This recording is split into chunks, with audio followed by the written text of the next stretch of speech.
All right, welcome to another episode of Scotty Talks NBA Mondays. I am welcomed here by two very special guests, and my man Dan Green and Sean Barnard.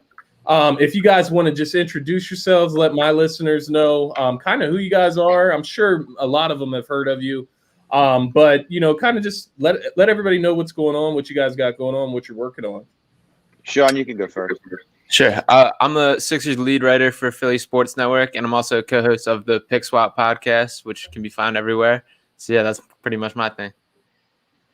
And I've been with Heat Ratio Sports for a while now, and co-host of Flyer and Ice, which is every Thursday, co-host of Fantasy Firebox every Wednesday, and I'll fill in almost anywhere anyone asks, because we have an amazing team with the Heat Ratio group, and in fact, that's one reason why I'm thrilled to be with Scotty tonight. You've made me check off one of my bucket list moments. I appreciate that. Really looking to work. I was looking forward to working with you, Scotty. Yeah, likewise, man. And I know we had touched base on the Flyers thing a while ago. Unfortunately, my Flyers knowledge isn't up to par just yet, but Dan's getting me right on that. And then, of course, Sean, I already know all the work that you put in with Philadelphia Sports Network, covering the Sixers, everything with that. You're always keeping our timeline up to date. So appreciate both of you guys, especially in respect to Philadelphia. That's what my show's all about. And that's what we're here to talk about. Of course, NBA, but, mainly the Sixers. This is a Sixers-centric podcast, right? So the first thing we're going to dive into, and we'll get right into it here. Basically, something was mentioned on First Take. Now, I don't watch First Take all the time. I try to stay away from the national media as much as I can. But Stephen A. was going on a spiel. They were talking about duos in the NBA, and I thought it was a pretty interesting conversation. And so I really just wanted to get, you guys' takes on, some of the best duos around the NBA. And I just got the idea, maybe if we can gather up our top 5 duos in the NBA, something nice really might come out of it. So who would like to go first? I'll give the floor to one of you guys. Dan, you can start with this one. All right. So it's funny. Initially, I bang, had my list banged out, 5 easy locks. But then I'm thinking, do I take into consideration injuries? Do I take into consideration record, games played together? The whole LeBron Davis, does that neutralize their duo-ship, as it were? So if we go with the fact that Davis is out, then I'm taking them out of the equation, right? So, but if, obviously if Davis is healthy, it's, LeBron and Davis right off the jump on my list. So I'm going to factor in time played together and injuries. I'm going to factor that in. So I'm going to go Harden and Irving. I'm going to go Simmons and Embiid, Giannis and Middleton. And I'm going to go Mitchell and Gobert. Okay. They have the best record in basketball, and they've been active every game, and I guess you could go even Leonard George. George has been out for so much, but if you go for the long haul, then Leonard and George, assuming that George is now going to stay in the lineup, and then you got like 5A, 5B, 5C, and like Paul and Booker, and Beal and Westbrook are on fire right now, and Butler and Adebayo are on fire right now. So they almost want to climb the list. But if you're going to pin me to it, I'm taking LeBron and Davis off because of Davis's injury. So I'm going to go Harden, Irving, Simmons and Embiid, Giannis and Middleton, Leonard and George, and Gobert and Mitchell. Okay. I like those. What about you, Sean? I looked at it. I had a similar reaction where in my head I felt like this was kind of an easy question. And then when I kind of sat down and thought about it, that it's a lot tougher to make the cut than seemingly with that. I kind of looked at it as like what I just think the max ceiling that these two duos bring to their team and elevates their team with that. So my number one, I'm going with Harden and KD. I guess you took him off because of injuries too, but I also think him and Irving kind of similar the dynamic just because of how offensively talented all three of those guys is. You can get any interchangeable, right? Yeah, for sure. And then I have LeBron and AD at number 2 on mine. I know you took them off because of injury too, which is for sure fair. And then I went Kawhi and Paul George at 3. Ben and Joel at 4, and I went Jokic and Murray at 5. And that's a duo that I like a lot, just the dynamic of, and I don't think they've fully hit their ceiling yet either, but I just like the way those two play off each other. And it's awesome to see Embiid and Simmons strongly in the talks with all these guys. Yeah, and that's a good point because, the whole thought of this conversation, and, I posted something on Twitter last week, talking about it. And I didn't post it as in, I disagree with what Stephen A. Smith said. I just really, thought it was interesting that Ben and Joel are up there in the conversation with the top duos in the league, after years of everybody telling us that they can't play together. Mm-hmm. So that was my, big takeaway from the whole thing. Just to keep it, kind of transparent, I guess. I did have AD and LeBron as number 1 on my list. And then I went Harden and KD, but I also had Kyrie listed there, similar to which you guys probably agree with that. I had basically all 3 guys there, even though it's a trio. You can put any 2 of those scorers together, and it's ridiculous. And then I had Ben and Joel 3, and then I had Booker and CP3 as number 4. I like what CP3's brought to that backcourt. It's a weird time in CP3's career where he's kind of just hopping team to team right now. But everywhere he goes, he's just putting in the work. And, so I look at the combination of those two, and I think, CP3, he's only averaging, 17 points a game. He's doing his thing with passing per usual. But intangibles. Yeah, exactly. And he's that floor general for Devin Booker. Take a little bit of the load off Devin Booker's back. And then, of course, we know Devin Booker can go out and get you 50, 60 points a night, any night, any given night. So that's kind of what I had them in there. And especially with them, being up towards the top of the Western Conference right now. I think they're the 4th seed or 3rd seed. And a similar role that he played with kind of the Thunder last year, this year with the Suns, where he's that veteran amongst like a young team and kind of showing them how to win. And it's cool to kind of see CP3 kind of revive his career in a way to take on like that kind of mentorship role. Yeah, because he was getting kind of a bad rap, especially coming from Houston, kind of, just that little tandem of him and Harden. Apparently there was rumors that they butted heads, whatever the case may be. But yeah, CP3 has always just been such a respectable player in my book. But yeah, I think, I know Dan mentioned Giannis and Chris Middleton. I think that's one that's kind of slept on. I think the Bucks in general are a team that's kind of slept on at this point. Yeah, they've been on a roller coaster ride lately. Yeah. And it's the whole playoff thing, the same thing Ben Simmons goes through, to an even further extent, though, because Giannis has won MVP. So, once they get to the playoffs and they lack success, that's when that's where all the doubt comes from and the right. Underestimating. Another duo that I would mention, I did like the Kawhi and PG-13. I think they're up there. Another duo that I did mention here was Jaylen Brown and Jason Tatum. Yeah, they're on my list too. That's a group. Those are 2 guys I really like individually. Like I love both of their skill sets. And, it's to be determined if they just both score the ball too well to kind of like play. It's almost like they don't play off of each other too well. But, that's recency bias as well. They've been a steady team, a steady force in the East. So I do look for the Celtics to turn it around. They have 2 All-Stars in Jaylen Brown and Jason Tatum. So that was kind of the other one that I was looking at there. Some other ones that I mentioned. I did mention Mitchell and Gobert. And mind you, I didn't fully take into account, injuries here because I did just kind of subtly list, everybody knows the Clay and Steph tandem. Now, hard to say what that even is anymore. Dame and CJ McCollum, CJ's been out most of the season. Another young duo is Brandon Ingram and Zion Williamson. I think that's a very interesting duo out there in the West that, could give some problems. I'm not sure. Did they lock Brandon Ingram up? Like, did they give him an extension, or is he on the last? Like, what's his contract situation? Like, I'm wondering. I believe he got an extension. Yeah, I'm pretty sure.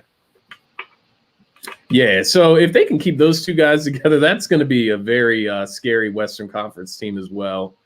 But overall, you can't go wrong. I mean, it is kind of an easy topic, but it's interesting because you mentioned Mitchell and Gobert, Bam and Jimmy. I mean, these guys are hot right now. Westbrook and Beal. So there's a ton of talent to go around this league, and it's crazy how many are together. And we could have had one on display tonight in Sabonis and Brogdon. Yeah, and they've been dynamite together. Yeah, I mean, and you're talking about another two guys that are all-star caliber players. He's underappreciated, Sabonis, I think, around For the league. He's a stud. Mm-hmm. Yeah, he's been terrific all year. Yeah, I totally agree with you guys. And when I look at the Pacers, I mean, obviously I think the Sixers are better than them, but they are a scary little test there when they're healthy. With TJ Warren, and once LeVert gets back, I know he's dealing with his health issues, but Brogdon and Sabonis, Miles Turner, they got a nice little young core there that they could do some things. I don't think they're going to win the East or anything, but they got a nice little core there, and it'll be interesting to see how they play out. Speaking of Sabonis, that brings up the next topic that we're going to go into here, and that's the All Star Snubs. And I guess what I can do, I can kind of just go through the guys that made the team, and then if you guys just want to list off, maybe your top 3 snubs, or just guys that you thought was ridiculous to not have on there. So in the East, we got Giannis, Beal, Embiid, Kyrie, and then I believe Jason Tatum is replacing KD in the starting lineup. Mm-hmm. And then on the reserves, we got Jaylen Brown, James Harden, Zach LaVine, Julius Randle, who's been really impressive. Ben Simmons, Vucevic out of Orlando, and then, of course, Sabonis came in as a replacement. And then on the Western Conference side, we had LeBron, Steph Curry, Luka, Jokic, Kawhi, and then on the bench, you had AD, who was replaced by Devin Booker. PG-13, Paul George, Rudy Gobert, Dame Dalla, and Donovan Mitchell, and then Chris Paul and Zion. Any names that come to your mind after hearing that list that you just undoubtedly thought should be on that team? So for the most part, I was pretty happy with the teams. Like, it's tough to complain that any of those guys are on there. Those are all pretty deserving candidates. Right. I thought Sabonis and Booker were both guys that should have straight up been on it. And then it's obviously great that they're on as replacements, but I think they each deserve to make the team without that even being the case. Yeah. As far as guys that they're still missing, I probably would go Bam Adebayo and De'Aaron Fox for my next 2, which I both think are not top tier names for that. But I think both guys are up and coming and deserving of it this year. It's funny. I had Sabonis and Booker also before they were name replacements. So that kind of was right. Little good vindication that took place.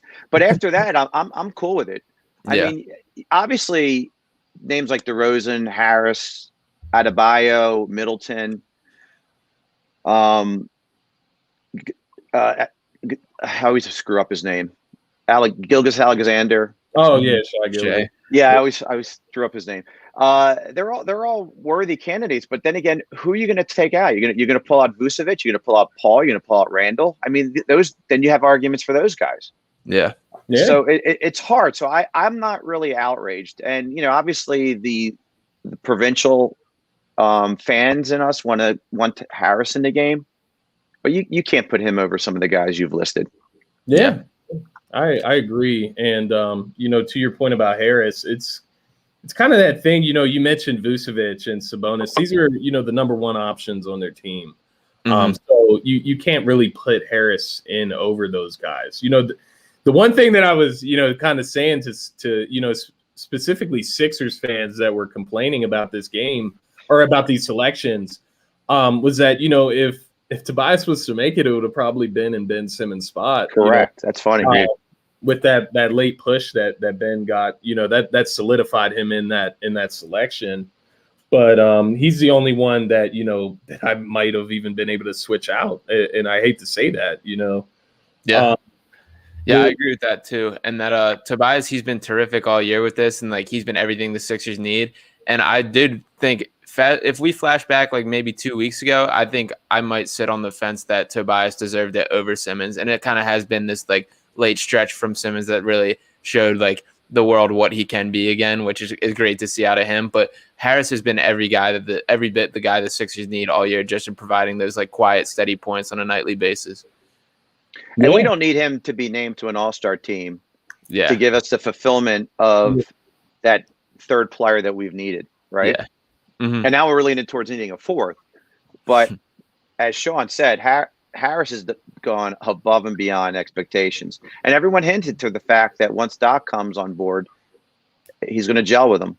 And everyone, and the people that were in the know were spot on. And Harris has proved all his doubters wrong this year. Yeah. Yeah. So I guess, while we may as well keep the subject, on the Sixers, that was next on the list anyways. Before we leave this All-Star segment, I did just want to mention, guys like Trae Young, Bam Adebayo as well. Just, guys that, they deserve it. But, like you guys mentioned, you just can't take these other guys off the team here. We'll keep it moving. We'll get to some Sixers talk, which obviously is my favorite part of the show.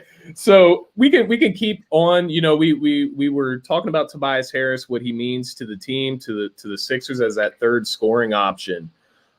We had to watch this Cavs game. I'm not sure if you guys caught the Cavs game on Saturday evening, but it was pretty. I won't say miserable because Ben and Joel really did their thing for the most part. But it is miserable to watch a team around these guys struggle so much to score the basketball. And, it was even more apparent without Tobias Harris there. I went on the fence, saying this on Twitter as well. Once Tobias Harris is out, who is your next forward, period? I mean, is it, Mike Scott? And they say, so, I don't know where you guys stand with the Mike Scott stock, but definitely not the guy I want starting at my small forward or power forward position, period. So what do you guys think about the, missing Tobias and kind of the hole that he leaves? Yeah, I mean, and one of the things that's great is that's kind of developed throughout this season is it is a legit big three between Simmons, Embiid, and Harris, and they play off each other in a lot of great ways. Like Harris is kind of like the quiet production that kind of goes unnoticed in a way. Like you kind of forget about him and look down, and he's got 20 points and 10 rebounds on the night, which is awesome just being that. And then him knocking down shots opens up things for Simmons. Embiid going to work draws the double, which opens things up for Harris. So it kind of all works together in a way. So anytime there's that Harris missing out, and that's such a significant part of this team, it obviously is a major impact there. Having depth behind Harris is a serious issue for this team, and I really think that is the number one issue as like the deadline approaches, and I'm sure we'll get into that in a little bit. Overall, I wasn't that concerned about the Cavs game just because like it totally brought out the Simmons and Embiid and shooters, especially with Furkan in the starting lineup, and they simply just weren't hitting. Seth Curry had the worst shooting game of his career, 1 of 13 from the field, 1 of 7 from 3. Like that's not going to happen on a nightly basis, and there's going to be nights where those shots fall, just a couple more, and we win that game. And even if Embiid knocks down that mid-range to end the game, and that falls, we're talking about how this is a game Right. past years like they lose and that they're better than that this year, that they find a way to win even when things aren't going right. So it's not really a game I'm up in arms about, but it definitely was a frustrating effort start to finish. What do you think? I Sean hit the nail on the head. The only thing that I would say is the silver lining that maybe can be drawn from this is I'm a big Matisse Thybulle fan. Mm-hmm. I get frustrated when I hear people wanting to throw him in on trades because I think you're going to rue the day when he goes. He is an elite defender, and if he just gains the confidence to make his shot, he's going to be a hell of a contributor to hopefully this team. He doesn't have a broken stroke. He's just his is a confidence game, but he lacks discipline. He has some crazy fouls at times, but there's the opportunity to get your lockdown defender in the game in Toby's place. I that's the route I would go. I'm not sold on Korkmaz. And like you said, Scott will play a little more. And as Sean said, that's the weak spot of our team, the stretch four position. But and then getting back to the Cavs game, listen, Doc's been great. The only questions I have with him, and I guess every coach goes through this. When you have injuries and so many machinations, it's like, who do I need out there? But Maxey is ultra quick, and the perimeter shooting kills us. Guard play kills us, right? I would experiment with a Thibault Maxey defensive sequence when the other team's guards are killing us, and see what they can do on the perimeter defensively. And that was the issue that I might have had in that Cleveland game. Get Maxey more minutes just to see if he could be scrappy on the defensive end with his quickness. Yeah. Yeah, and you mentioned two guys that we were going to talk about them later, but maybe it's a good time to talk about them now.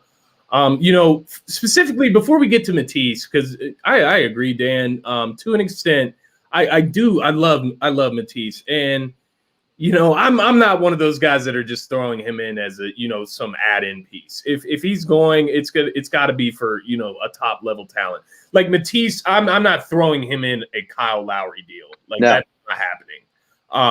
I would not do that. But what I did want to kind of engage you guys on what has happened with Tyrese Maxey, and maybe even you, Sean. Maybe I know you get into those post game press conferences. What is the talk around Maxey and kind of him being basically eliminated from the rotation? Is it kind of just to preserve him, or is it actually his level of play? Are they like trying to preserve his confidence, or is it his level of play just isn't up to par to get in the game? Yeah, it's tough. I mean, Maxey obviously balled out at the beginning of the season when he was given the extra minutes and kind of had a chance to run the offense and do his own thing. And in a lot of ways, I think having Shake Milton hurts Maxey's case just based on he's a lot of that spark off the bench, and they do a lot of similar things in that. Maxey's shot just isn't quite trustworthy at this point, and you can tell he's tentative about taking it. And to be honest, for any bench player we have coming off the bench right now, you have to shoot the open three when it's there. And he still would much rather drive and hit that floater and go, which I love that floater and I love that part of his game. But you have to be able to shoot that right now. And he's simply not ready for that. And it's also like he's for sure a guy who needs to feel his own flow. And I think that's why he looked a lot better in obviously the COVID games where there was not a lot of depth and he was getting 30 plus minutes and starting and all that. And he had his 39-point performance look terrific. So I think he is a guy that personally, I think he's interesting enough that he should have been given more minutes throughout, just develop him. And he's for sure a guy that has a super high ceiling and a guy that I want on my team. But I do think when we cut just the rotation based on numbers, he's not quite in that top 8 or 9 right now, which is why I think he's just not playing. Again, Sean and I agree. My 4 key points with Maxey: how's he doing in practice? Doc's all about practice. I don't see practice. I don't know if you see practice, Sean, but I don't see. So if he's not performing well in practice, he's not going to hit the floor. Has he hit that wall? Yeah. He played 1 year in college. He's a kid. He's playing with men. He's probably hit a wall. Trust. This is a team that's vying for the top position in the East with massive aspirations. I don't think they have the trust in him, as Sean was mentioning, to play him key minutes. He's not going to hit those key shots, and his repertoire is that runner and the floater there. And maybe, and this is from the great Andre on our network, maybe he's not getting a lot of time because he's a chip piece and they don't want to risk injury. Yeah. And to be fair to Maxey, first off, there's very few rookies that are ready for prime crunch time minutes stepping in the league right away anyway. He had a shortened 1 year in college where he had no tournament time. He only played 20-something games. He had no summer league, no real training camp this year. That is kind of he's working on the fly as much as anything. And under the best circumstances, that's a tough transition for rookies, and that he's just kind of making the best of what he can. So it's certainly hard with that. And I do think there is a decent chance that he is a piece that's flipped just based on like I do think Maxey is going to be a very good NBA player once he fully gets out, but that's a couple years down the line. And to add a piece that can help this team right now, that might be something that's worth looking into. Yep.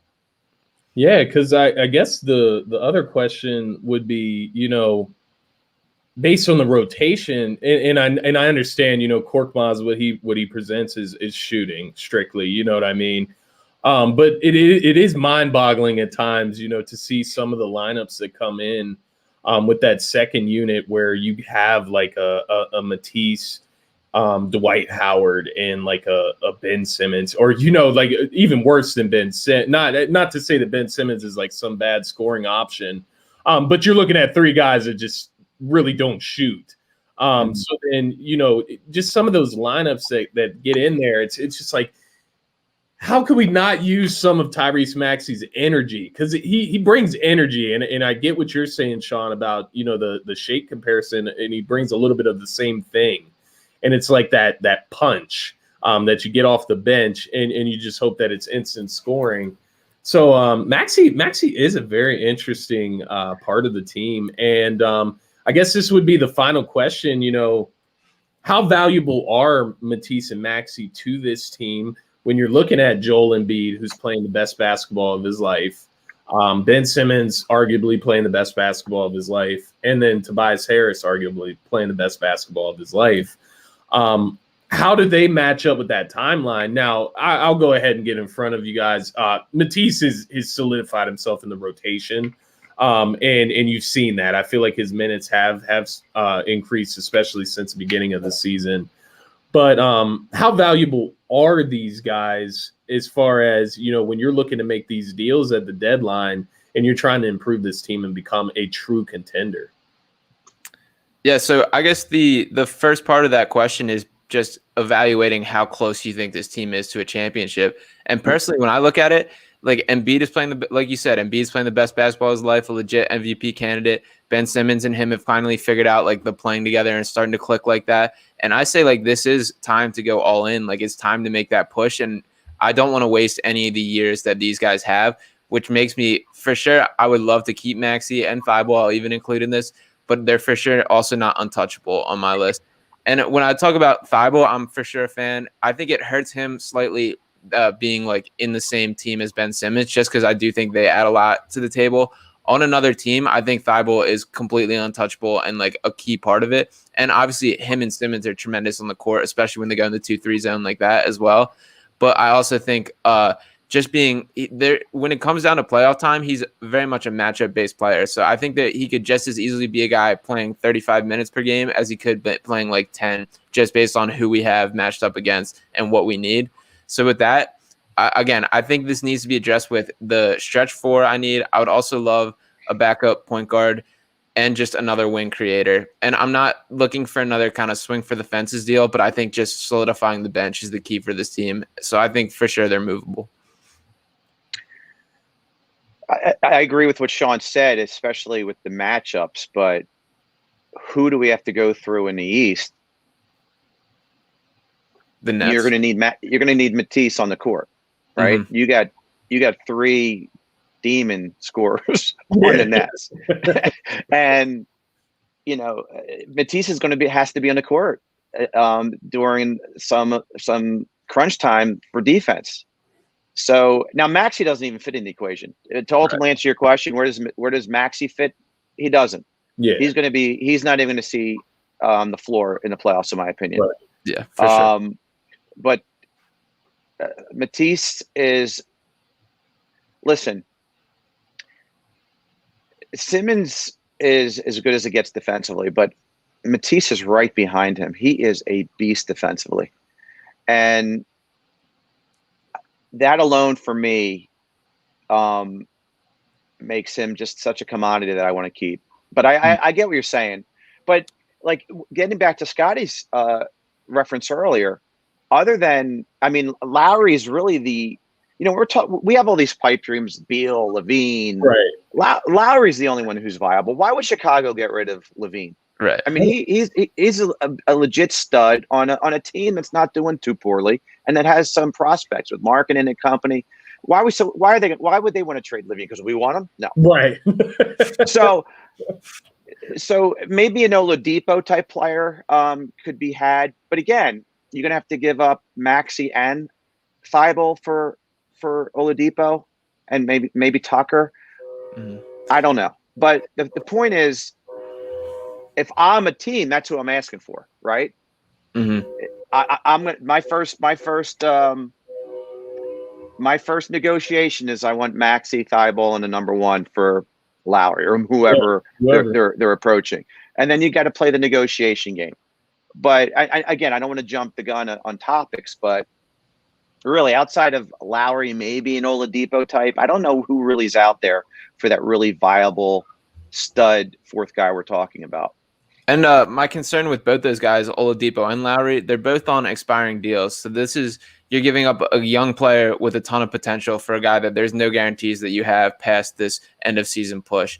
And I especially worry about that with Oladipo because of this. He's obviously in a different part of his career with Lowry that he's going to look and want a big contract after this year. Right. And I think there's no shot we're going to be able to compete with offers he's getting with other teams with that, and I like Oladipo a lot. I think he's a very good player. I also don't think he's a missing piece here and just the fit. He's also a kind of a creator, not really like a shooter. Not that Lowry is particularly like a shooter, but I think there's a lot defensively that Lowry adds that Oladipo doesn't quite bring to the table. Yeah, I was just throwing him out there because other than Lowry, you know. Yeah, no, you're exactly right. And to your point, Dan, the ship has sailed on a lot of guys that you may have had a chance at the beginning of the season. Me and Vance were talking about it earlier on Twitter. Guys like Bagley and Malik Monk, who were in the doghouse to begin the season. Yeah, guys are playing well now. I love Bagley. Yeah, are playing better. And Oubre too, to some extent. Why would you let go of those guys? Those are guys that they want to go to the playoffs and play with. You know. And then Levine and the Beal. I mean that stuff is pipe dreams at this point for me. Levine specifically, he's played out of his mind. If you trade him, you're a moron. Now I could see you trading him just because maybe you think this is his peak, and maybe he won't hit that, and he's at the top value right now that you could get. For him, but like you said, Dan, why would Chicago want to give up their best player? And I also. If that's the case and they just want to maximize on whatever he's worth, the Sixers are not going to be the team that can offer the best bag of whatever, a collection of picks, assets, young players. Like, we do have a very limited capacity that we're working with, which is why I think it's so key that, like, if there is one big move, that's pretty much all we're going to be able to swing, which is kind of why I would rather just pick up these little, like George Hill's a guy I've talked a lot about that isn't going to demand nearly the price tag of these guys. A stretch forward, guys like you talked about Lauri Markkanen. I don't think his demand is going to be that high just based on he's another expiring deal, and it doesn't sound like he wants to re-sign in Chicago anyway. So that's a maybe grab something for before we lose him kind of situation. And little pieces like Gallinari type player too, right? Yeah, Gallinari is another great name, and he obviously has a little history with Doc and the Clippers there, and playing with Tobias as well. So these are all kind of names to watch, and I think the move is just bolster the bench, pick up these small pieces, and let's make the full push for it. Yeah, I agree. And I think the problem right now is that, and we've talked about this before on the show, but Sixers fans get so impatient, man. And it doesn't have to be this big blockbuster move. And I'm a guy, I do like the idea of Lowry. I have my concerns as well. If they made the deal. I guess the way I look at the Lowry thing is, if they made the deal, I could work myself around to get behind it. You know what I mean? Like, I could make it in my mind as a Sixers fan that deal makes sense. But, if you look back after this season and you get outed in the second round with Lowry and you just gave up, Matisse or Maxey or both, or, whatever the case may be, and then you're looking back, and then Lowry leaves anyways and goes to some other team to help them contend. So then you know what I mean? That would be disastrous in reality. And he's 35 years old. Right? Yeah, 35 years old. How much does he have? Look at Danny Green, for example. I'm not putting Danny Green in the stratosphere of Lowry by any means.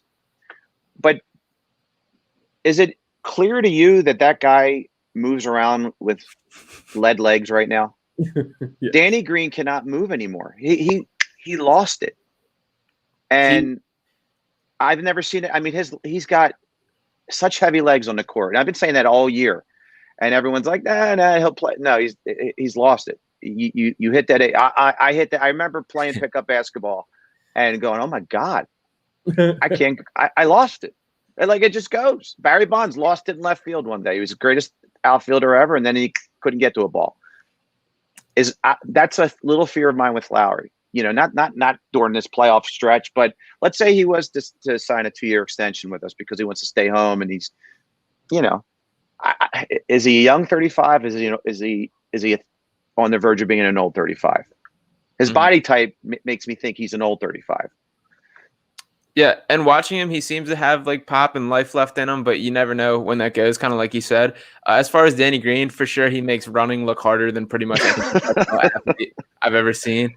But there is a lot valuable that I still think he brings to the team. He's for sure got one of the highest basketball IQs out of like, pretty much he any still player. can spot up shoot and all that stuff, sure. Yeah, and just the knowing your role, and just when you watch him on the offensive end, just kind of running corner to corner and just creating the right spacing is still extremely valuable for this team. And he's got to be a guy that's included in any deal for any of these guys just based on money for that. But he's not a guy I'm in a rush to get rid of, even though I agree he's for sure his best days are behind him. I still like he's a winning player. It's no coincidence he's coming off back-to-back championships with 2 different teams, and he's a guy that I like having around. Yeah. No, I mean, listen, my whole life I was Danny Green. I couldn't wait for him to finally be a Sixer. So I want to keep him around a little bit. I mean, I might want to get a shirt for back there that says Green. Yeah, but not if they trade him. So I'm waiting it out. I'm waiting it out. No, yeah, I think you guys are spot on. I think the key with Danny Green, and I think it's the same thing with Seth Curry as well, is, you know, once you see these guys playing up over that 30-minute, 25, 30-minute mark, that's when their play kind of goes downhill. Whether that's Seth Curry for the following game when he's tired, dealing with the COVID symptoms. But Danny Green, he's very good in spots, so he'll hit 2 threes in a row, you know what I mean, and then disappear for the rest of the game. Or he'll get, 2 blocks in the game, but then he's getting blown by later in the game, because his legs are shot. Like you guys said, like if they're shot. And, that's something I actually noticed with Ben Simmons in this last game against the Cavs. Everybody was talking about Sexton and, Ben can't guard Sexton. Ben's supposed to be the best player in the league.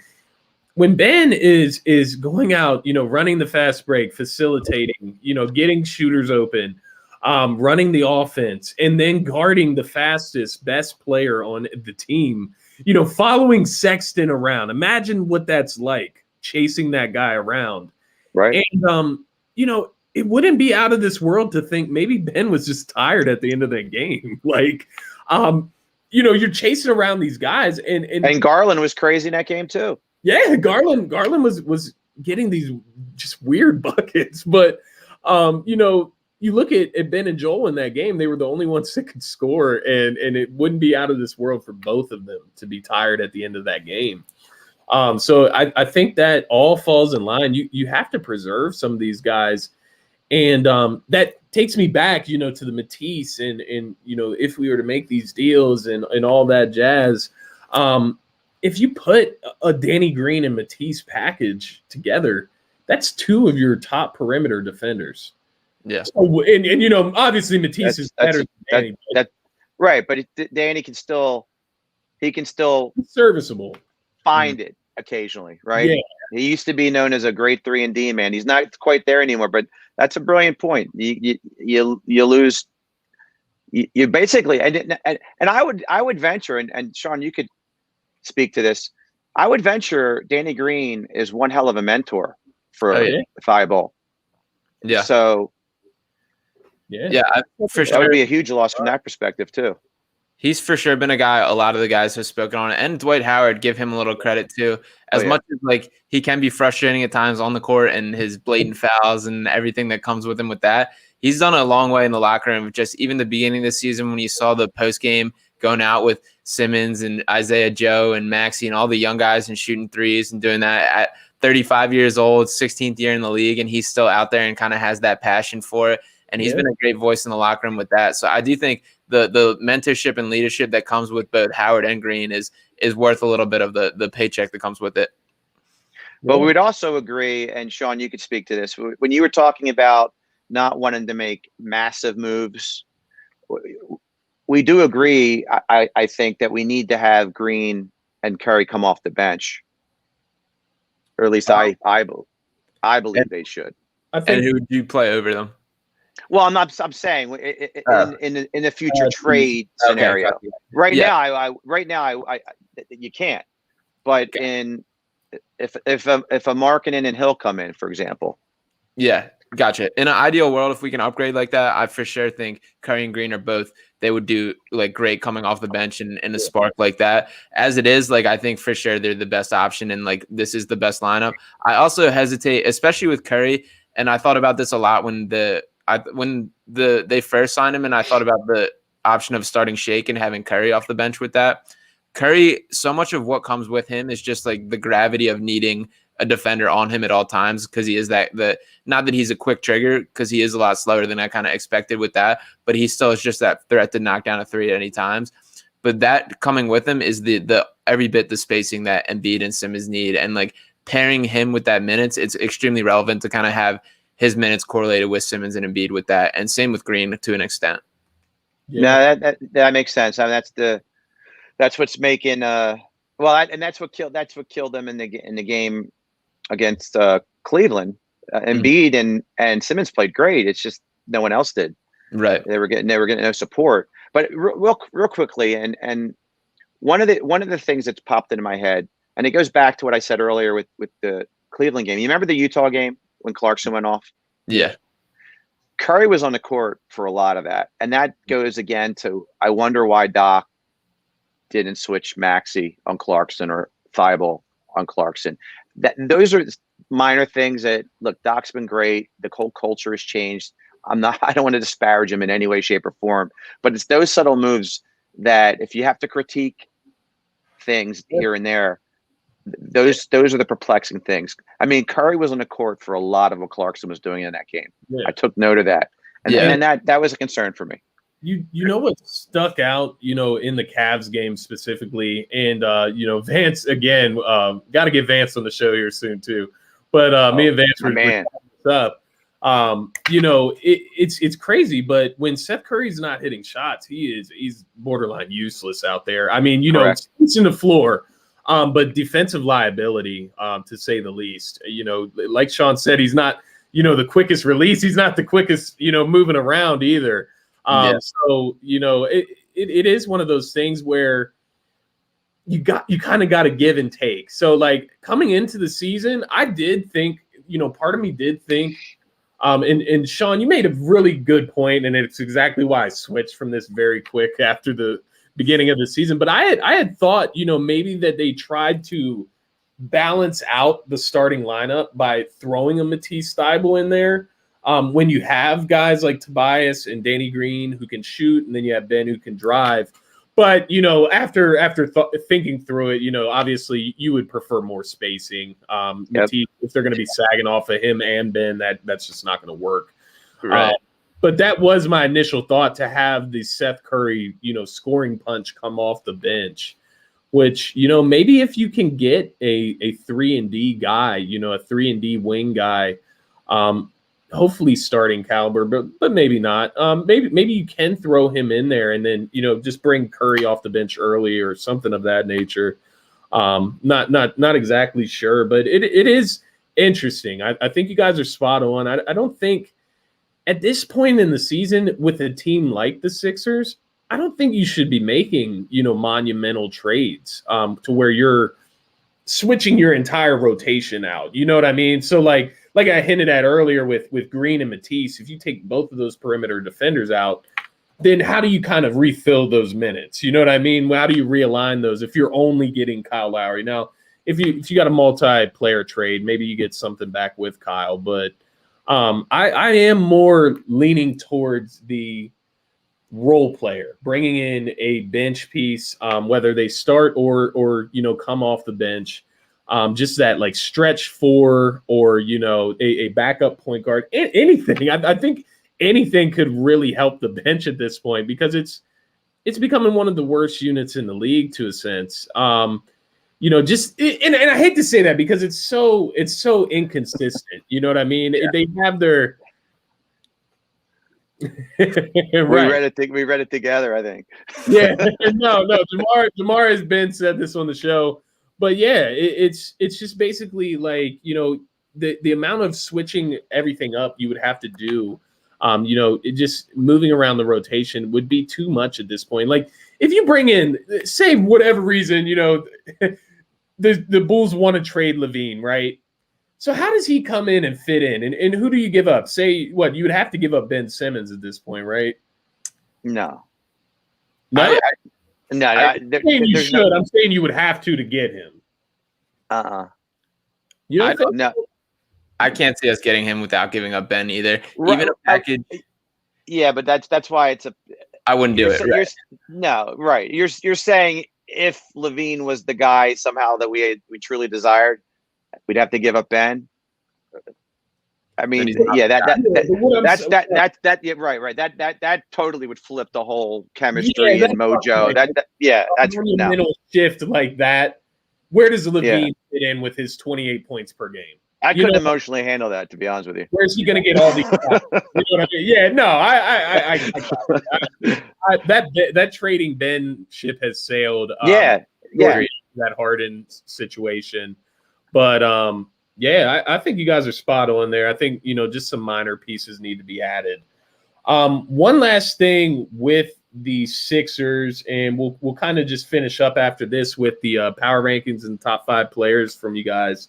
But the one last thing I did want to touch on with the Sixers was, Joel Embiid and kind of the blueprint that the Toronto Raptors laid out against him, and mind you, Toronto Raptors are very advanced. They're very good on defense. They have very good coaching in Nick Nurse, where they were able to put together a great game plan against. Here goes the Oracle. It says, don't sell the farm, get a couple cows, let them gain experience, stop being so reactive. Yeah. After every loss, you can't trade the farm. You know what I mean? So that's what Philly's famous for. But what I was saying about Joel was, just kind of not just Joel, but Doc Rivers and the entire team. I think they need to go back and just look at, those games against Toronto and how they played Joel. And, that's how teams are going to play him. You know what I mean? You're not going to allow this guy to beat you by himself. And I just kind of wanted to get you guys' thoughts as to what can the Sixers do about that, to where, Joel isn't just having the toughest night of his life every night, during the playoffs. Is there anything they can do, or is it just simply based around the players around him needing to hit shots? I think that's it. I mean, when he gets double teamed and he's doing the whole flailing and the ball gets stripped from him, and it's all about, if somebody is on fire and then you can't, if you do double JoJo and then someone is killing you on the court, if Ben is able to drive to the hole at will, if Curry and Green are on, if they are on our team, if Harris is lighting it up, the first game we lost to Toronto via bully ball, right? Yeah. It was a combination of, you can almost understand, and I think Sean alluded to it with the Cleveland game. You kind of can understand the mental lapses, the lack of intensity, getting up for certain games. Even like the Nets when they were had none of their stars in a game and we lost to them. You can almost chalk that up to taking it for granted, lack of intensity. But there was really no reason to have that. They almost felt like that against Toronto. I'm like, why would you come out to flat against a Toronto team that has had your number at times? So, but then they kind of, they recuperated the second game, and I think Ben had that great game where he was just, taking it to the hole at will. So I mean that I don't want to take Sean's time, but if your complementary players aren't helping Joe on the court, he's doomed against everybody.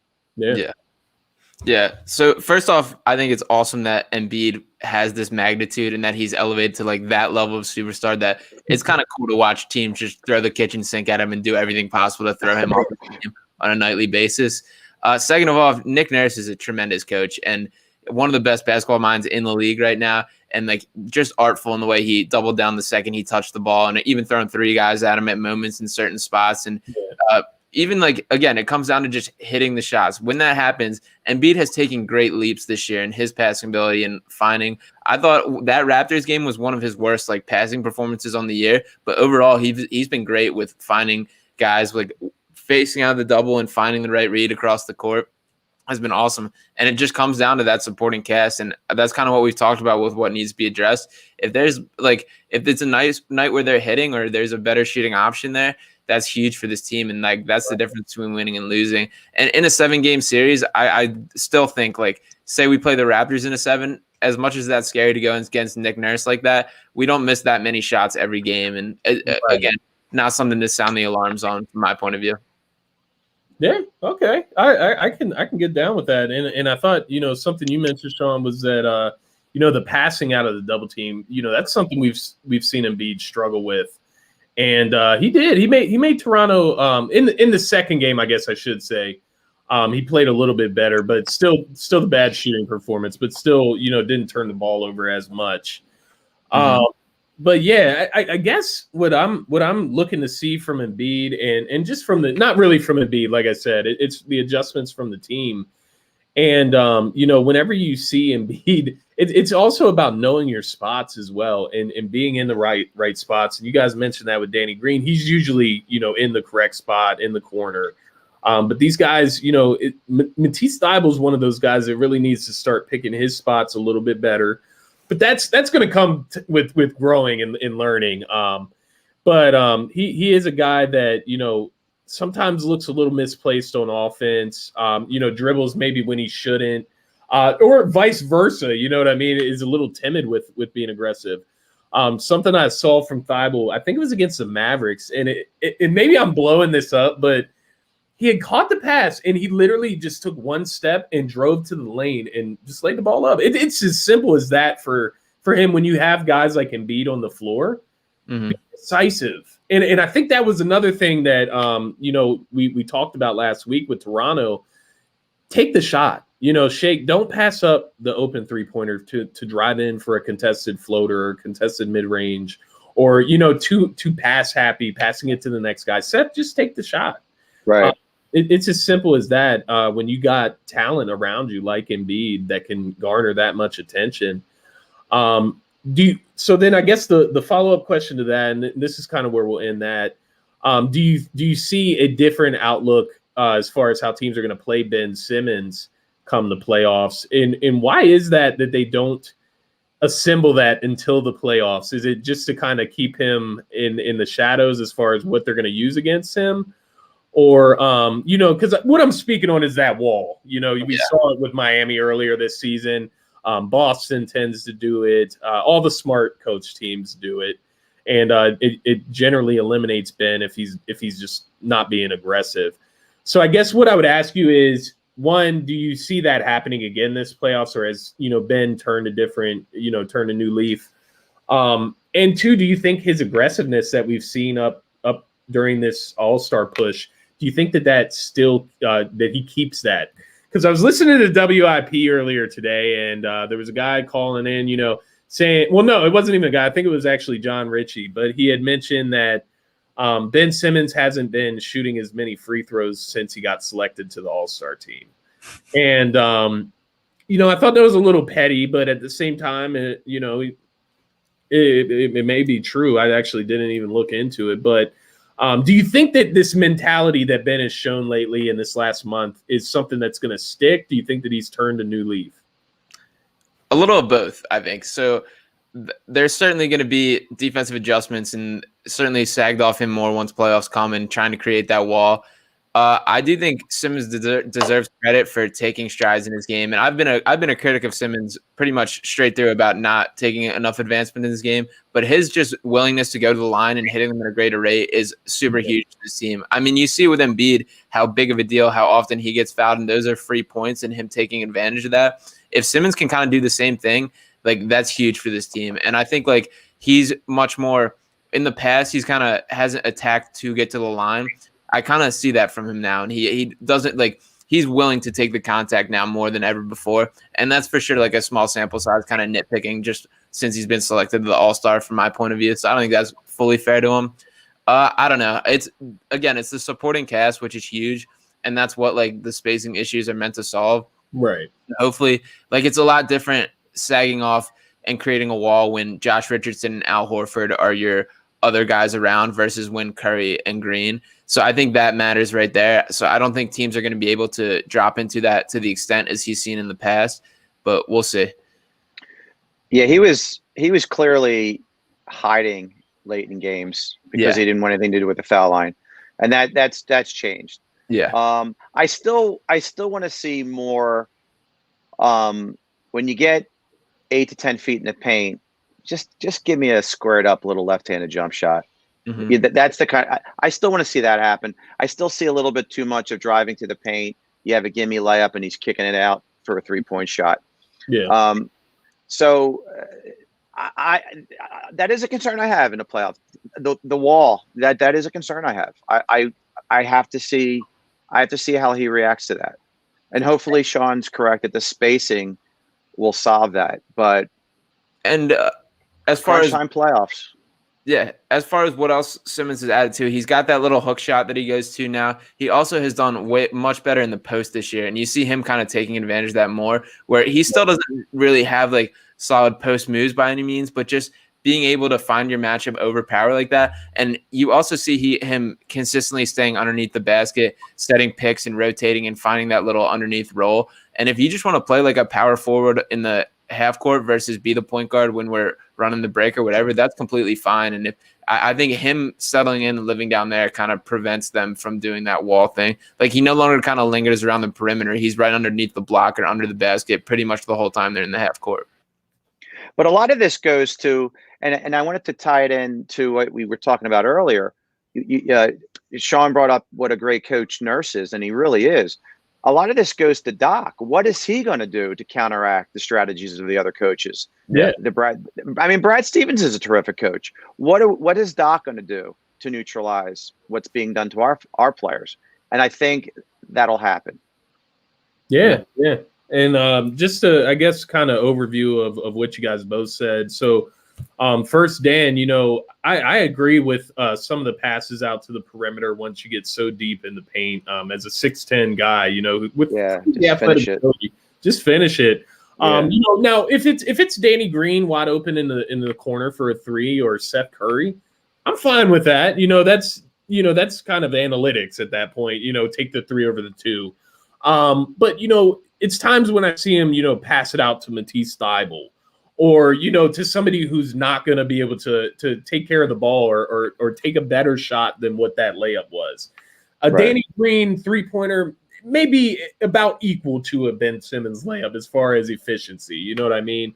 I may be totally off. Don't hold me to that, but kind of just what I'm getting at is picking the spots a little bit better, which I think he is doing. And I do agree, in that 8 to 10 range, once you get inside that foul line, even if you don't want to pull up for a jumper, develop that floating game. He likes to shoot one-handed shots. Just, kind of get that feel for that, that floater right in the lane. You're going to hover right over the guy that's guarding you because most of the time he's going to be bigger and faster and stronger. So, you would cut down on some of those offensive fouls a little bit. And you would keep him from getting beat up, driving to the paint all the time. So, I'm not on the fence of where I think Ben Simmons needs to start jacking up threes. I never thought that from the jump. No pun intended. I don't care about 3-pointers from him. I just wanted him to foul line and in. Just take those shots. Yeah, make yourself. There was a game I can't even remember where Al Abdenabi was just going crazy. Ben squared up and took a 8-foot jump shot in the paint, missed it. And he's like, I'm fine with that. Yeah. And I was thinking the same thing. I don't care that you missed it. You took an 8-foot, squared up, nicely jump shot. They don't have to go in. Just ask Russell Westbrook. Just keep shooting. They don't have to go in.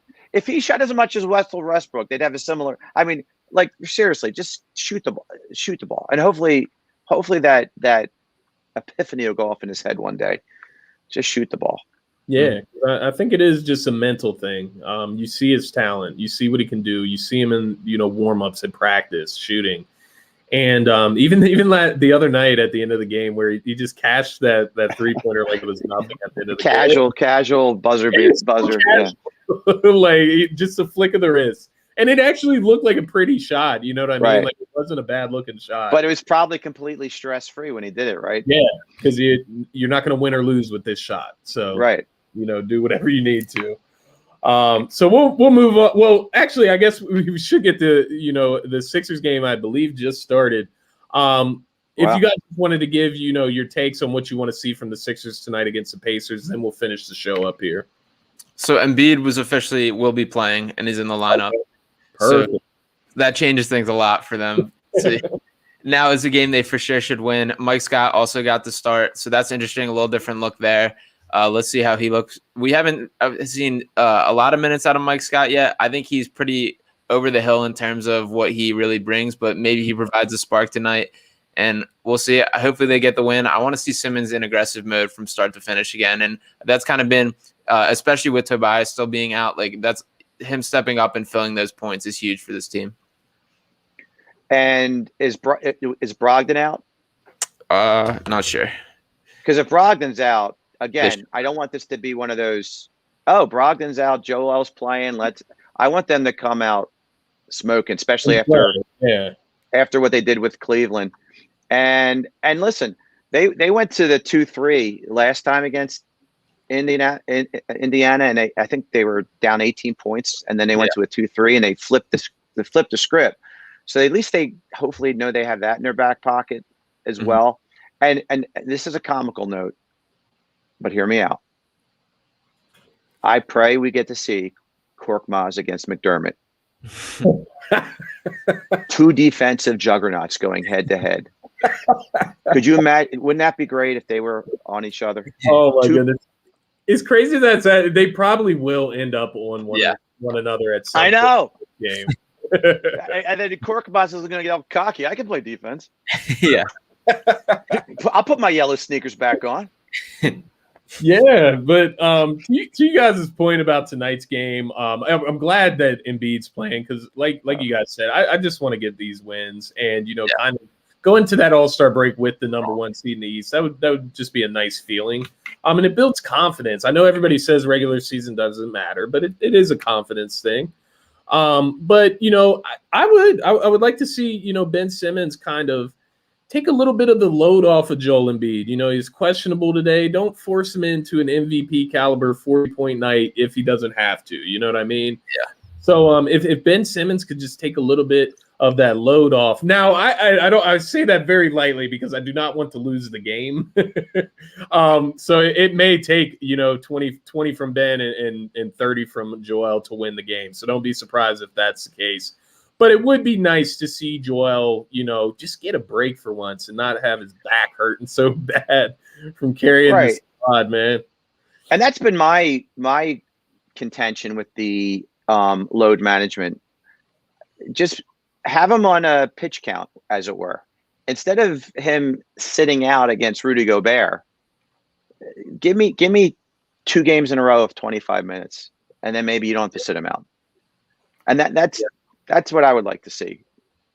And I'm still very sympathetic toward. I'm completely fine with load management, and this man needs to sit when he needs to. He's such a unique body and unique style that we need to do whatever we can to keep him healthy. They honestly don't sit him as much as I would like. And like you said, Dan, I guess it's more the minutes per game that kind of wears on me. Like, I don't think he's ever a guy that should be playing 40 plus, and there's certainly where he does that. And that's concerning down the stretch. But again, I think we're way more worried about his health than Joel is, and I'm sure he's way healthier than he maybe looks out there. And I think for me especially, and I think this is for everybody in Philly, just every little like stagger or grab, we kind of look at him more than like if this was somebody else, we wouldn't even blink our eyes. So I think it's not as serious as we make it out, but for sure, like if he's seriously injured, that's the ceiling of this team is done. Yeah, absolutely. Yeah. And to your point there, Sean, I hate when he flops around so hard. Yeah. And hits the ground on his own, and just a lot of theatrics too. Man. It's not even like legit, right? No, it's not. It's not a lot of the time, and I get it. Harden has that part of his game. There's a lot of guys with that in their game, but protect yourself. Don't end up injuring yourself. And then him hitting the floor is going to hurt a lot less than would Harden. Yeah, that's it's much bigger tree falling to the ground. Exactly, man. And to your point there, Dan, with Embiid and kind of the minutes restriction, and even your point, Sean, nights like against the Cavs, at what point do you say like, like I don't want to risk my stars, for a game against the 9-player Cavs? But it was almost like they just had to compete and take that game to overtime and try to win it just for like, I don't know what it was for, for confidence, I guess, but. At that point, once you get to that, fourth quarter and it's a little close, I guess what I'm wondering is how much do you let Embiid play in these meaningless games?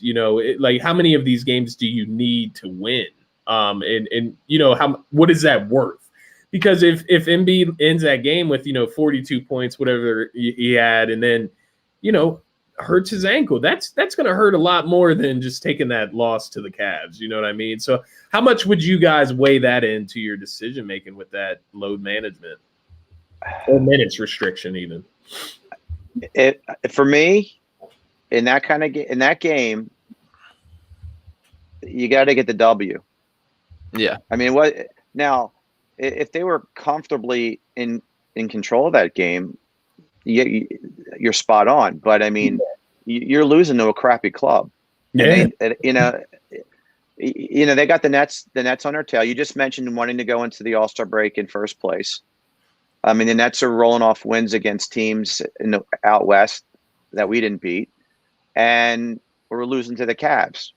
So once the game was winnable, I understand why Doc kept him in to force a comeback, as it were. And unfortunately, he did a fadeaway, shot at the buzzer that I wish he just squared up and shot it. It was almost like he was looking to draw a foul as he shot the ball, as they do at the 3-point line when they shoot and fall as they shoot it all the time. Yeah, I really wanted that game to end right there. Yeah, exactly. That's really to your point. It's like, really, now it's got to go to overtime, right? Yeah, it's tough. I mean, it's still super important to keep picking up wins now, and I don't think we're anywhere near a position to kind of be resting on those laurels. But that being said, it's for sure way more important to preserve these guys. So it is kind of a catch-22 with that. And not that we can complain about it too much when we talk about the supporting cast, because I know this has been a theme here, but when you have 90+ mil tied up in Harris, Simmons, and Embiid per year, that's like when you're missing one of those guys, that's a major deal. So that so much of the team is built around those three that it just becomes so clear when one of them is not. Yeah. And I think that, definitely speaks for what happened last game. With Tobias not there, I mean, that's a huge hole that he leaves, which we already talked about.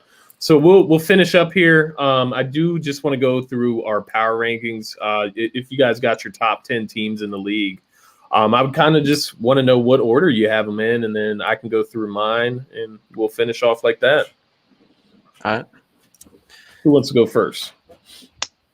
I'll go, I guess. Okay. So I have the Jazz, Nets, Sixers, Bucks, Clippers, Lakers, Suns, Spurs, Heat, and 10 Denver, 10A, 11 Golden State.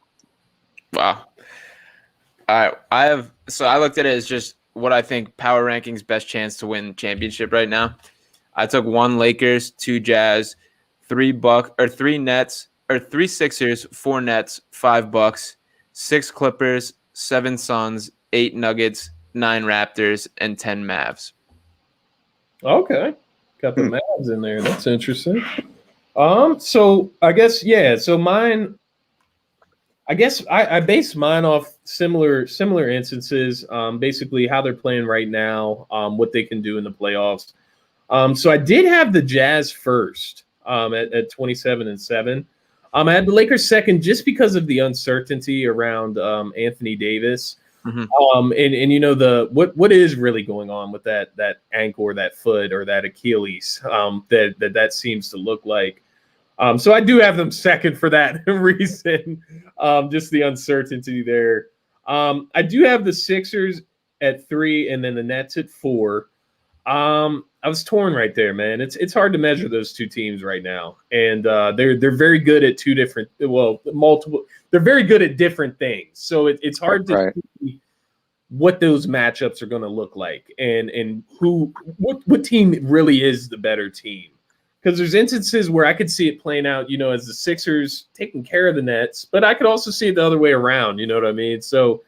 There's a lot to be seen with those two teams there, but I do think they are the class of the Eastern Conference right now. After them, I have the Clippers at number 5. After the Clippers, I have the Suns at 6. I really like the Suns. They're good. They're a fun team. They're fun. They're fun, and they may not be able to contend this year. Still a young team. You hope Chris Paul maybe is there next year so they can have another go around at it. But I really like that Suns team. And then 7, I do have the Bucks there. I still think Giannis is a powerhouse. He's still an MVP candidate. To be determined in the playoffs for a lot of players. You could say the same thing about the Sixers in a sense. Then after the Bucks at 7, I have the Blazers at 8. Just love Dame time, and I feel like you always have a chance with him on your squad. After that, I have the Nuggets at 9, and then I do have the Miami Heat at number 10. They've been coming on of late, and they're on fire, and they're healthy. And that's a team. If we're the number 1, you don't want to see them in the first round. I mean, No. You know what I mean? That's worst case scenario. I think they've moved all the way up to like the 5th seed in the East right now, though, just to put that in perspective, because they were out of the playoffs like last week. They were like below the Wizards, and now they're at 17-17, and they're at like the 5th or 4th seed. But yeah, the Heat are picking up fire. Jimmy and Bam, I mean, they're leading that team. We saw what they did last year, and quite frankly, I expected a layover for the Heat. They left it all out there in the bubble, and they were really going for it all. Against the Lakers, and it doesn't surprise me that they had a little bit of a layover there. But I was just going to say, I guess I was being internally dramatic because I'm not convinced Davis is going to be the same player the rest of this year, or even be. Look, the Achilles is as bad as it gets. Yeah, and if that I just don't. And I think even if he tries to push it, he's going to be thinking about it. I don't think the Lakers are going to come out of the West, and maybe 6 was a little ridiculously low, but that's if he's not factored into the dynamic duos we discussed earlier, they're beatable. Yeah. They still have LeBron James though, and no, I know there's that guy. Yeah, that guy. Yeah, they are one of the deeper. But they're one of the deeper teams as well. The additions of Harrell and Schroeder have both been huge. They both bring a lot to the team. KCP, valuable. Kuzma's been terrific. Yeah, Kuzma. So they're still a scary team for me, and I still think they got a pretty solid chance of being a team that could be facing the finals if the Sixers are even to get there. Yeah. I'm sorry. Go ahead. No, go ahead. Now, I was just going to say, like, a lot of what we talk about, and a lot of these teams that are formed are super teams. Players recruiting players to join them. We got our studs from tanking. Now we're talking about acquiring someone at the trade deadline. But what I love about the Jazz is how organically built they are. Mm-hmm. And their additions weren't outrageous. Bogdanovich and Clarkson. Yeah. To an already draft developed squad. Yeah. And I like that. Yeah. So I like when teams build organically that way. And to some extent, before the Golden State Warriors got Durant, they won a championship without him. They didn't know Steph Curry and Klay Thompson were going to be what they turned out to be, but they built organically also through the draft. Yeah. And that kind of, I think Sean mentioned this earlier, little pieces here and there, and you just got to hit on a stud. Maybe if Maxey sticks around, maybe he develops that jump shot. He needs to work on his jump shot, but I'm just making things up here. He's a 21st pick. He can develop. I love the organic nature of the Jazz, and to me, they're a very impressive ball club. I think when you talk about the Utah Jazz, I think back to last postseason when I had to watch the Sixers against the Celtics, and it was just very ugly basketball. Right, like it was disturbing to watch. I mean, like to watch Joel Embiid try his hardest, and there's just nothing he can do because there's nobody around him. You know what I mean? Tobias was trying, but Tobias just wasn't hitting against that team. And let's be honest, Tobias plays a lot better with Ben Simmons. Ben Simmons gets him a lot of easy looks and takes a lot of attention as well. But watching that ugly basketball, and then I go to a team like the Utah Jazz, who play basketball, in my opinion, the right way. They spread the ball, they shoot threes. I think this league lives in nonstop motion too. They just constantly are moving. They have beautiful coaching. They have great coaching in Quinn Snyder. And they've added pieces like Bogdanovich from Indiana, who's a scorer. He can hit the shot from anywhere on the court, and he can get his own shot. And a Conley rebirth. Sixth man of the year, and then Conley, who some people thought should have been an all-star. So you mix that with Gobert and Mitchell, who are perennial all-stars at this point. Ingles as a solid player. Ingles doesn't get talked about, man. He's such a stud. Yeah, and Clarkson. Slow-mo Joe. Clarkson deserves a ton of credit for what he brings to that team too. And I remember kind of thinking it was crazy when he first got traded there, and just kind of like how they were treating him like he was the superstar sixth man, like just shoot the ball as much as you want, do all this. And he's just played himself into that role and has become such a valuable part of this team. And it is interesting to think, like, as well as the Jazz have played this year, it does feel like they never kind of get the respect that they've earned in that conversation. Yeah. See, it seems like everybody is, it's crazy how the league works, and it's all based off star power. For sure. Because, prove it to me first, league, right? Yeah. How do the Nets get more, more title odds and more assurance from national media, more optimism with the Brooklyn Nets than the Utah Jazz? You know what I mean? Who are putting it on paper, they're putting it out on the court. And they're doing it every night, and they're playing winning basketball. That's the thing, because when they get to the playoffs, it's not like defense is going to go away. You know what I mean? They play really good defense.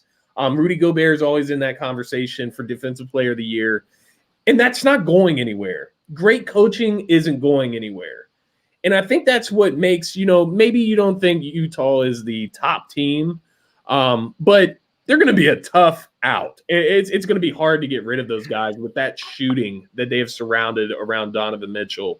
You guys mentioned a couple of those guys. Ingles, is his name Royce O'Neal or what? Yeah. What is it? Royce. Yeah. Okay, and then they got Derek Favors coming off the bench as well. So I mean, they've just stacked their bench on top of it. And you look at guys like Ingles or Bogdanovich. These are guys that the Sixers wish they had. Those are the guys that we are literally clamoring for right now, and the Jazz have them. And I just think that translates well to the playoffs. I think what they have built there translates, and I think that's the key with the Jazz. Yeah. And my ultimate point is, none of these guys were breaking the bank either. Yeah. Yeah. So, like you just mentioned, two guys. Imagine that the Sixers had them. And they're not making $25 million a year, right? And I don't think Mitchell even gotten his max deal yet. I think he did, didn't he? Yeah, he did. He did actually. I remember that. Yeah, and man, go there. But yeah, I think the Jazz are primed. I do think the Lakers are right there. I mean, get AD back especially, and they would be right back in that favorites. How do you guys feel about the Clippers? I don't know.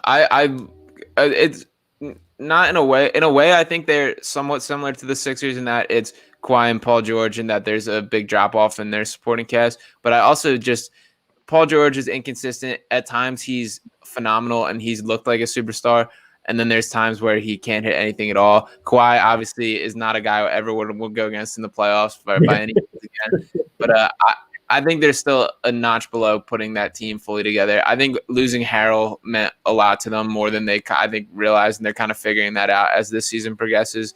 And like they're a couple pieces away as well. You know what's funny though, and it's almost crystal ball like that. I happen to have listened to this driving home for the show. Eddie, I was listening to XM NBA with Eddie Johnson, and he had a brand new host with him today, and they were going at it, man.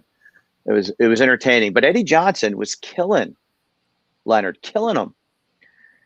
Outside of that Sixers game winner he had, where he, mind you, walked into the corner to take that shot, which bounced 45 times off the rim. He's a horrific clutch shooter. He is 50th ranked in the NBA in clutch shooting, and Paul George is not even on the list. Wow. So, and these are stats, and the guy was going off on it and the other guy was actually agreeing with him. But so it goes to what Sean was saying. The killer on that team, crunch time, is Lou Williams, and even to some extent Morris. Those are the guys you want to take the shot at the end of the game for you, based on the stats that Eddie Johnson and company were going off on the radio today. And I pulled up NBA clutch shooting report. They're right, and I was actually shocked to see that. And love Lou Williams, but he's also been a guy that's known to disappear a little bit in playoff time. Yeah.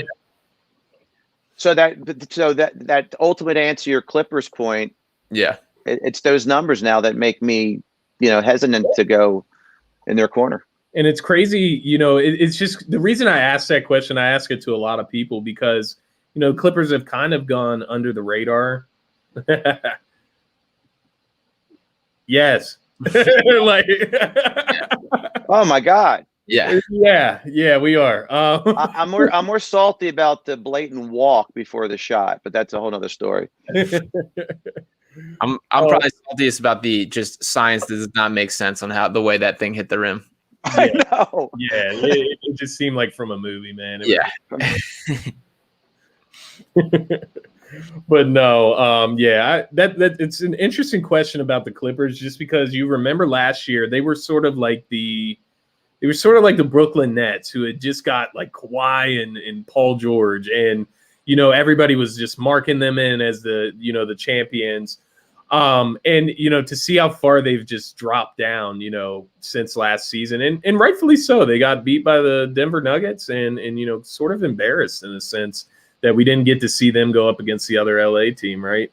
Mm-hmm. But I guess go ahead. I'm sorry. No, Sean, was there thought that Ibaka would basically replace Harrell and be a better version of Harrell? Was that their initial thought? I think in theory, yeah. I think Harrell is a guy similar to that, kind of what we talked about with like Thibault to the Sixers, is he kind of goes beyond the stat sheet with like the energy that he brings and kind of the intensity. Harrell's a great playoff performer, and Ibaka, I think, is past his like the prime of his career for sure. Yeah, I agree. Harrell's a bigger loss than what they like to even mention. The fact that he went right, to the Lakers stadium. Yeah, but some of the pundits were saying that Ibaka was a better replacement. So that's why I bring it up. But I agree with you. It's like he's an older player. So I kind of disagreed with that assessment. Mm-hmm. So I heard that as well. And it was kind of like, sure, on paper, like he can shoot a little better. He can do all the same things, but he still doesn't carry that same impact to me when just eye test watching them, that I think Harrell means more to the team than Ibaka will end up will. Yeah. With Harrell, it's just that energy that you mentioned, and slamming his fists against his chest and all of that. And it's annoying it from from another fan's perspective, but that's exactly what you want from your players. You want that confidence and that energy. What we can close out with tonight, guys, I just got to get it from you before you guys leave here. Your top 5 players in the NBA right now. They can be your favorite players or just the players that you think are playing the best basketball right now, whatever you guys prefer. Who wants to go first?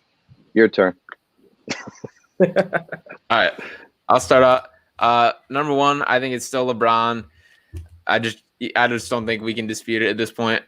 Number two, I'm going with KD, even though with the injury, once he comes back, from what he proved to me early in the season, I still think he's the Kevin Durant that we left off with, and him at his best is right up there with the juggernauts of the league. 3, James Harden. I'm a super big James Harden fan. He's a much better passer than he gets credit for. I think the isolation, that's kind of the knock against him. He's proven he can play real basketball as well, and he can do pretty much whatever he wants on a basketball court. 4, I'm going Giannis, and then 5, I'm going Joel Embiid. Wow. You know what? I left some people off my list. I went LeBron 1. I went Embiid 2. I went Doncic, Jokic, and Steph Curry. That's it. That's what's crazy about the NBA, though, man. So It's not bad names, right? Yeah, from that perspective, if you're not looking over look what Steph's done with that team, for crying out loud. Yeah, that's what I mean. If you're talking about right now in the league, you have an argument. I mean, Jokic was putting up ridiculous numbers. He's cooled down a little bit, but he's still. But imagine, like what I think Sean said it earlier. Imagine if Jokic missed a stretch of games for that team. Yeah, they'd be done. Yeah, it's like Aaron Rodgers going, getting injured for the Packers. They go from 11 wins to like a 4-win team. Yeah, that's how that would be the drop off if they lost him at Denver. So to me, he's a beast. But I mean, to Harden, you're so right. I mean, these guys they're all gods. It's amazing. Yeah. Yeah, and to you guys' points, I mean, there's just so much talent in the league right now. It's ridiculous, top level talent, and it's crazy that we went over those duos to start the show, and think about how many teams have 2 of the top level talent in the league, where it was hard to get one back in the day. You know what I mean? So we'll end the show on that, guys. I do appreciate both of you. Who do you have, Scott? What would you? Oh, you want to know mine? Okay, You're 5, man. Okay, I can do that for you on the spot. So, I thought you had it prepared. I'm sorry. No, you're fine. You're fine because most of the time nobody asks me, but I did do mine at the beginning, and I do like to do them here and there because mine change so often, and that just shows me how I favor the league and how I look at the league right now. So I guess I would still go LeBron. When KD's healthy, I do think he's number 2 player on the planet. Right. Man, Kawhi used to be in my top 5, and I don't know, something about him and the Clippers just doesn't sit right with me as far as shooting stats. Yeah, something's off there, man. He's fallen out of my top 5. Just not really his fault, but just what are other players doing for their teams? At number 3, I do have Joel Embiid. And this is very recency bias this season. I just look at Joel Embiid. Who's guarding him? Yeah. If you have to put 3 guys on him, that's gonna hurt your team more. You know what I mean? So yeah. I think when you're at that level of dominance, when you step on the court, then you're in that top 5. I guess number 4, I would go Giannis. And then I would finish out my top 5 with Harden, but it's close. There's so many in that like 5th, 4th spot. But Giannis, just because he's so steady. I mean, if you look at his previous 10-game stretch, it's just ridiculous. Rebounding, defense, scoring. But then of course Harden. I think to your point, Sean. I think Harden has really shown his ultimate value so far in Brooklyn. I think he obviously was an MVP candidate for Houston, but in my opinion, I think he's kind of playing better basketball in Brooklyn. Being the point guard and spreading the ball out, and he doesn't have to take a bunch of shots because he has Kyrie. KD hasn't been there for the most part, but once he gets back, and then you got shooters around him, so he's going to get those assist numbers easy. But yeah, that's a good place to end the show, guys. Before you guys leave, if you guys want to just, go ahead and go through what you guys got going on. Dan, I'll let you sign off here first if you want to go. Yeah, I just want to say, please join us on Wednesday for Fantasy Firebox. That's around 7:15, and Thursday we have to go 5:30 for Flyer and Ice because they play the Penguins. They're second of 3 games against the Penguins this week, so we're going to go 5:30 for Flyer and Ice, and that's it for me. Yeah, for me, check out my Twitter at SeanBernard1, and you can see all my articles and stuff on there on Philly Sports Network, and also check out Pick Swap Podcast if you want to hear some Sixers talk. Pick Swap Podcast, man. Dope podcast. Flyer and Ice, dope podcast. Be sure to check out everything that Sean and Dan are doing. Of course, Dan's on my team over at Heat Ratio Sports, so we'll go ahead and shout out Heat Ratio Sports. Make sure to go give them a follow. Hit that subscribe on the YouTube channel. And, of course, be sure to follow me on Twitter for all my dumb takes and stupid things that I say. At Scotty Drowned. The sports page is at ST Philly Sports 1. That's going to be it for this show. Thanks for everybody that tuned in. And, I did want to let you guys know the Sixers, it's a 33-32 first quarter. Sixers are up by 1. We'll end on that note. Go Sixers, guys. Thanks for coming on.